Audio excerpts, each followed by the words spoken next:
atau kali yang dibuat dari alam itu dirubah menjadi kali bikinan orang. Nah, bikinan orang itu kan dia enggak secerdas Allah manusia itu. Manusia itu dia tidak secerdas Allah. Allah luar biasa mengatur sirkulasi air itu luar biasa. Gak pernah kebanjiran Cilegon itu. Dulu kecuali pada tahun 1883 karena Krakatau meletus, memang naik tuh dari laut ke darat, ya, bukan hanya air, bahkan yang naik itu termasuk hujan abu, ya, pada tahun itu. Ketika Krakatau meletus, nah, biasanya terjadi tsunami itu. Jadi, nah sekarang ini kan di Cilegon ini sudah banyak industri, industri, ada industri pabrik baja, ada pabrik kabel, ada perbengkelan, ada kimia, ada garam, ya kan? Ada air, ada banyaklah pabrik-pabrik yang ada di sini. Bahkan sampai ke limbah, pemusnahan limbah, Biwastek gitu kan? Itu ada semua itu di Cilegon, itu ada. Ada penjaringan air juga ada di Cilegon ini. Nah, sebuah pertanyaan dengan perubahan lahan menjadi lahan industri, menjadi kawasan industri itu, artinya lahan pendapatan penduduk itu hilang, berubah, ya kan? Kalau lahan pendapatan penduduk itu berubah menjadi kawasan industri, artinya penduduk itu harus punya pendapatan tetap. Nah, pendapatan tetapnya jangan sampai hilang. Maka pendapatan tetapnya itu berubah ke industri.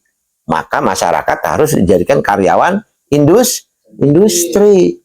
Nah, untuk menyeimbangkan itu, menata itu, maka pemerintah daerah dalam hal ini, legislatif atau DPR dalam hal ini, DPRD tingkat 1 atau tingkat 2, ya, khususnya DPRD tingkat 2, atau kepala pemerintah Kota Cilegon atau wali kota, wakil wali kota, dan juga instansi pemerintah yang terkait, Disnaker dan sebagainya, itu harus membuat satu aturan.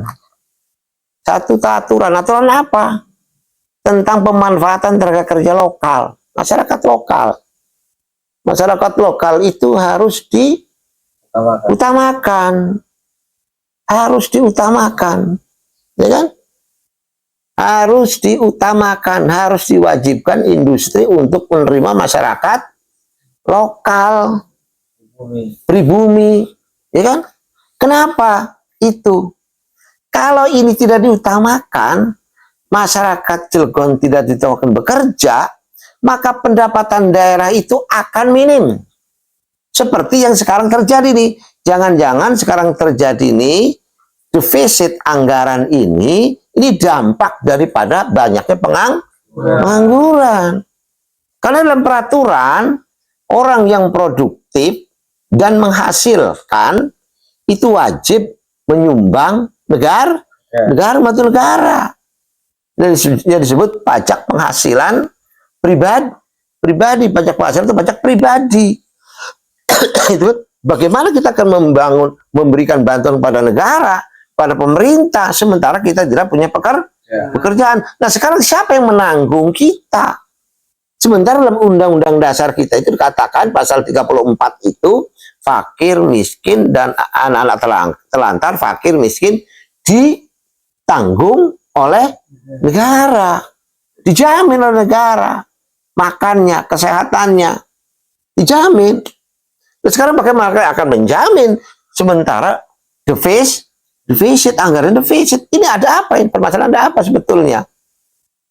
Apa ada situ ada kesalahan? Ya kan? Apa ada korupsi? Apa ada penyalahgunaan wewenang?